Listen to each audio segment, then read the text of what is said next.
Hey, what's going on, Am Keepers? Nate here, and I'm finally back to make a couple more videos for the My Antics channel where I believe we left out some of the important information in the previous ones. Today, we're going to be taking care of some test tube colonies that we have here at the My Antics shop, talking about a little bit of their care, and if you're interested, how you can bring home some of these amazing species if you live in the United States. Let's get into it.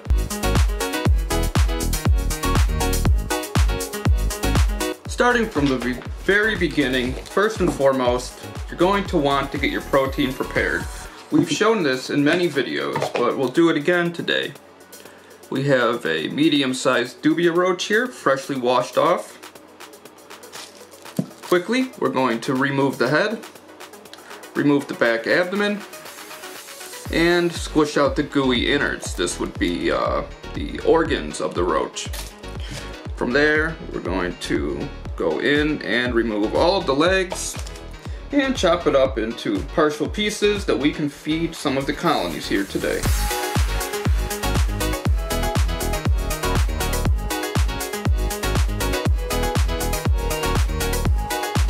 I do have special equipment that I use for each and every little thing that I do with the ants, and we're working on developing a My Antics kit, so all of you good ant keepers at home can use them as well. Let's see here. First off, we have an amazing trapjaw colony here, otherwise known as Odotomachus brunis. Starting off, we want to take a paper towel square like this. We're going to fold it into something manageable and grab it with our tweezers. I like to use peroxide, but water is also good as well. It's really just about cleaning out the inside of the test tube and getting rid of any of their junk. We'll go along the top real quick, wipe that down.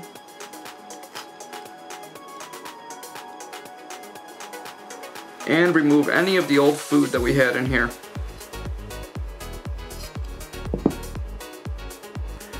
Do your best to make sure that the ants don't escape, but if they do, definitely don't panic and keep a piece of cotton around that you can loosely grab them with, kind of with a pinching motion, if they escape.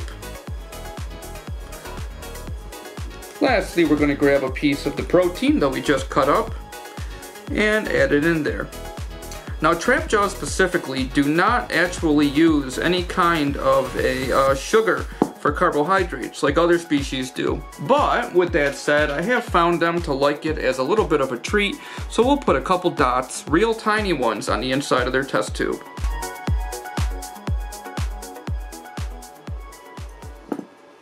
Last but not least, with our pusher, we'll go all the way back in their test tube. If you have something long and skinny, like this here, you can actually slip it over the air cotton and give their water cotton just a real gentle poke. And this is to make sure that there is water accessible to them. Because in some instances, when it does look like they have water, they've actually sucked up all of the water nearest to them and may go without if you don't notice. Let's get a close-up on these ladies.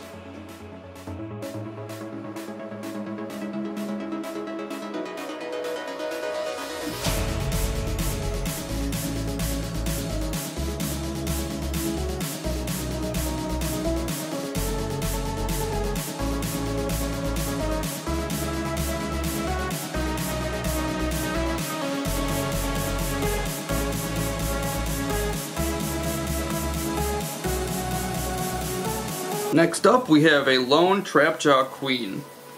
Now, unlike the ones with workers, she is the only one caring for the mature pupa, larvae, cocoons, and eggs inside with her. But she's doing alright, and in time, the mature larvae that she has in there will cocoon and become workers. Now again, just to repeat what we showed the first time, we're going to grab a piece of protein, have it handy, go inside, remove any of the old protein like this, put that new piece of protein in with her, and make sure that her cotton does indeed have water. If I could show you this real quick. This is kind of what a dried cotton looks like. You see how nearest to the edges it kind of looks wet, but it's been dried out. Now that's because the water evaporates and the queen has been drinking away since the last time we fed her. So we're going to go ahead and poke that real quick and make sure that she's good to go.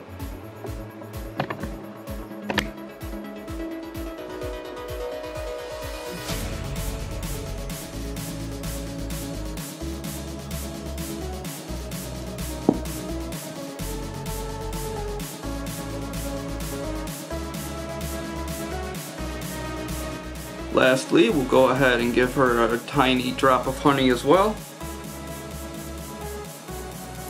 And she should be okay for the next few days when we remove the old protein and add new in again.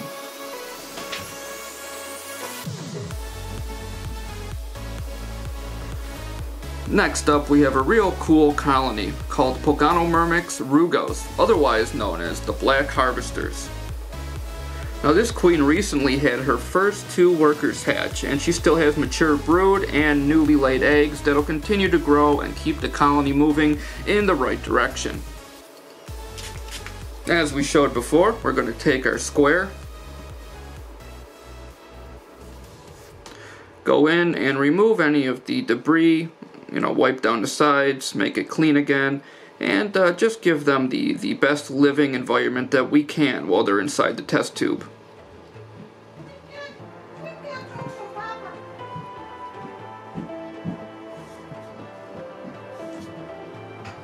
Now that we removed all of the old protein, again, we'll take our piece of new protein and put it in for them to feed to the queen and all of the brood.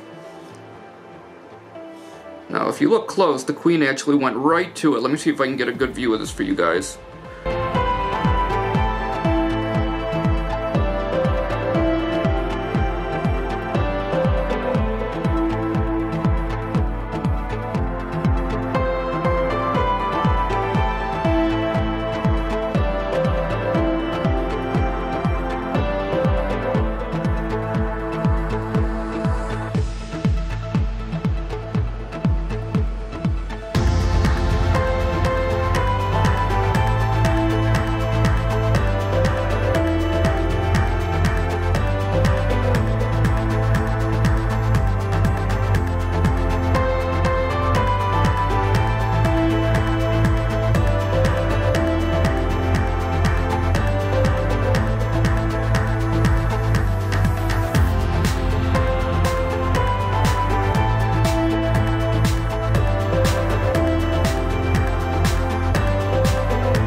Up next, we have a red and black formica colony with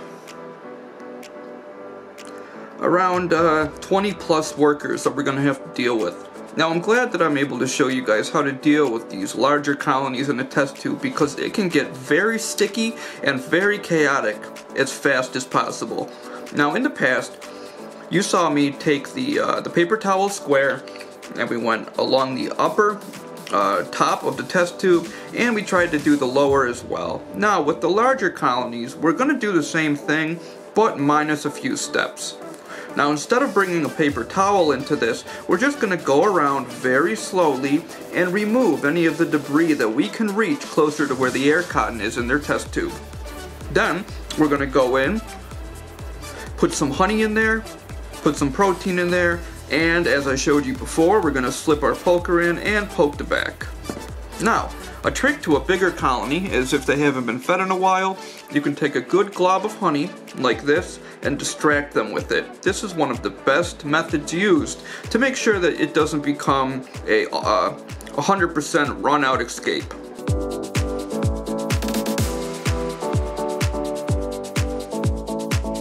Well, we got 3 workers out, like I mentioned before. You could take your cotton, and if you do have one on the cotton, is that showing it? Yeah. You can gently push down on them, and that is a good way to slip them right back into the tube. Now we'll take their air cotton this time.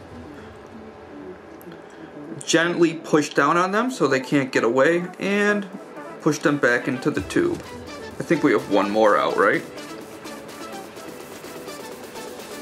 Did that one? No, there it is. Or I hope so. We'll keep an eye out. Now if you notice, it's hard to angle the camera and get the light where I want it without the glare, but I'll bring them up to you. There we go. Now if you notice, a lot of the workers are going right for the honey. That's because mainly they are interested in eating, and it's not necessarily about running out unless they get spooked in a chaotic moment of, oh my god, we're under attack, I need to charge out. Now some species will actually run around the general area, but some will bolt off the table. And I'm telling you, every now and then I do have somebody that bolts, and you gotta go look for them, or at the very least, keep an eye out for them if all hope is lost and you gotta find them later. Now that we have the honey in there for them, we'll go ahead and grab some protein.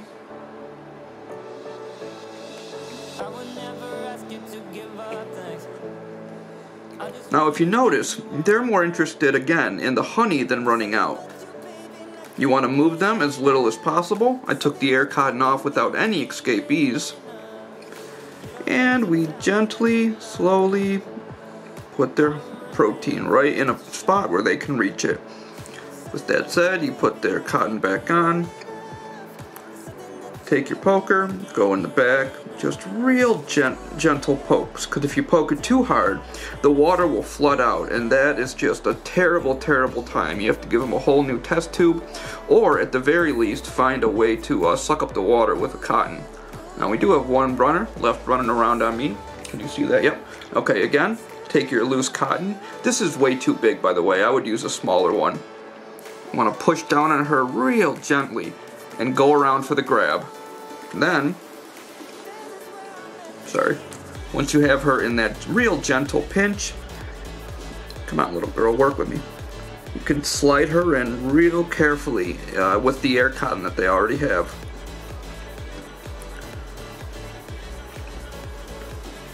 Really, I could go in and get rid of this loose cotton. They put that cotton there because at one point that's probably where the protein was, and ants are smart. They like a clean area, so they will rip off cotton from the air and the water, and they will, to the best of their ability, wrap up their trash and know that it'll get removed eventually.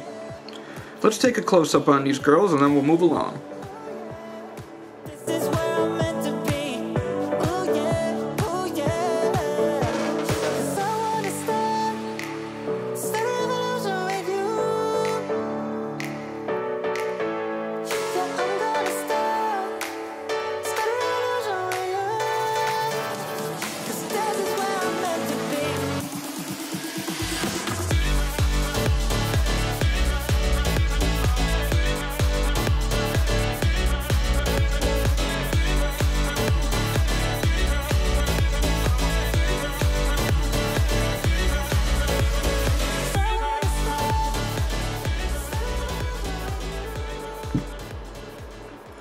Next up, guys, we have a beautiful Camponotus colony here, starter colony. She has about 5 workers, and if you look close, you can see that she does have more cocoons, which means in the next couple of weeks, or at the very latest, a month, she will have around 10 to 15 workers, because not only will these cocoons hatch, but the pupa down there will turn into larvae and cocoons very quickly as long as the correct temperatures are kept while they are growing.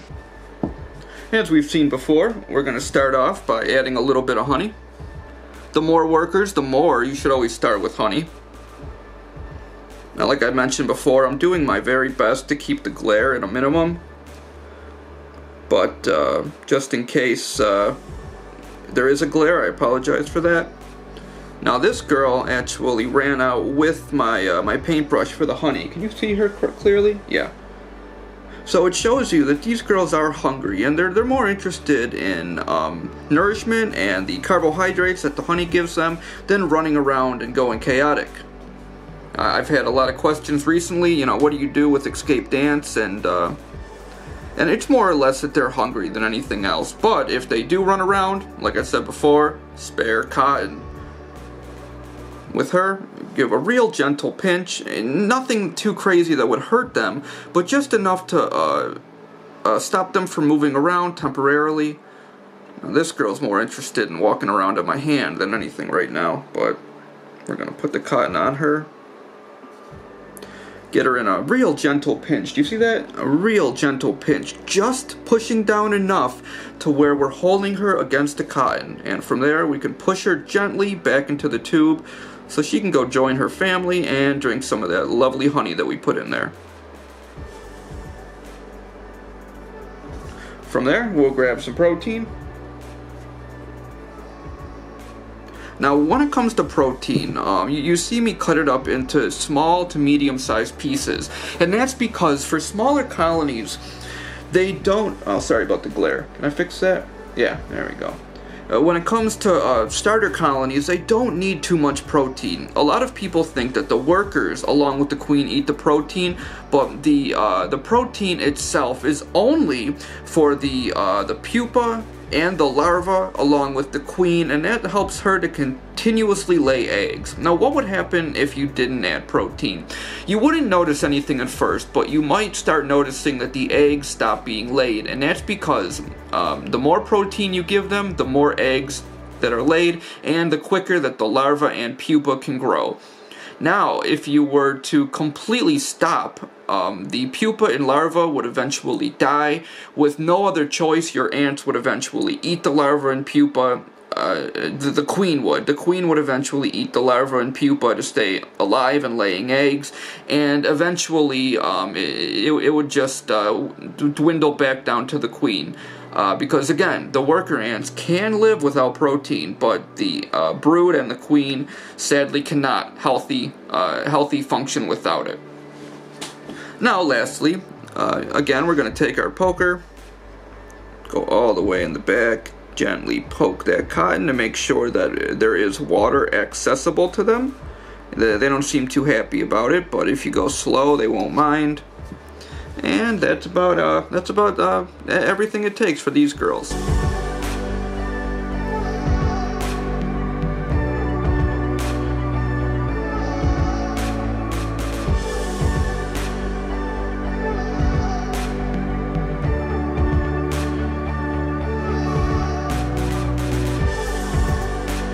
And finally today, we're going to be looking at our Pogonomyrmex barbatus, the red version of the harvester ant.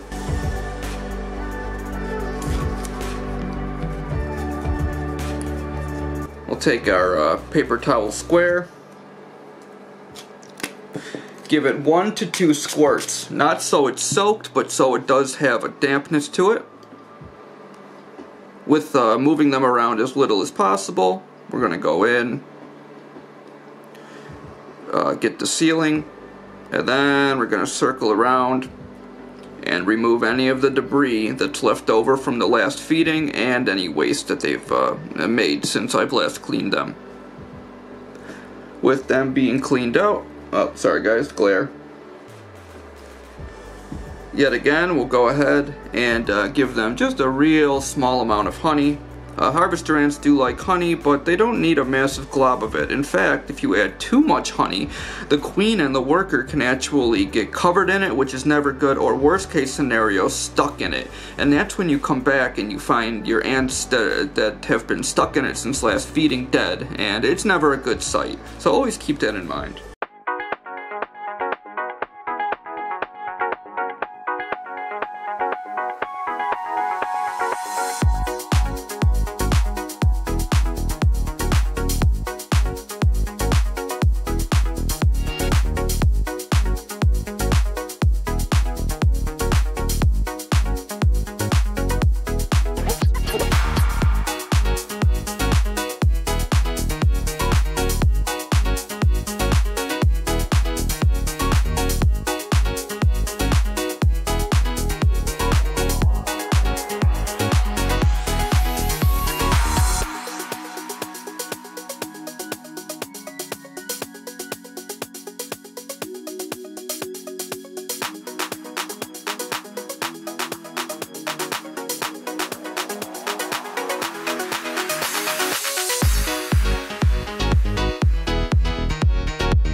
With 2024 going into the season of spring, I'm proud to say that more My Antics videos will be releasing shortly, and we will have some beautiful species coming into the My Antics Ant Shop as well. All of the species seen on this video today and more are now available for all of our United States ant keepers, and we now have the ownership of MyAntics.com with no dash in the middle. Without you guys and the support you've given with the trust, dedication to your own ant colonies and home, our business would never have been able to get to where we are now, a well-known ant shop known throughout the world. You guys are the best. I hope you learned something today, and I'm always here if you need help. I'm going to see if I can get a discount promo code for the shop down in the description, so keep an eye out for that, and keep an eye out for new videos that I'll probably be able to make in the next week. You guys are the best. Happy ant keeping to you all, and I am out of here. See you later.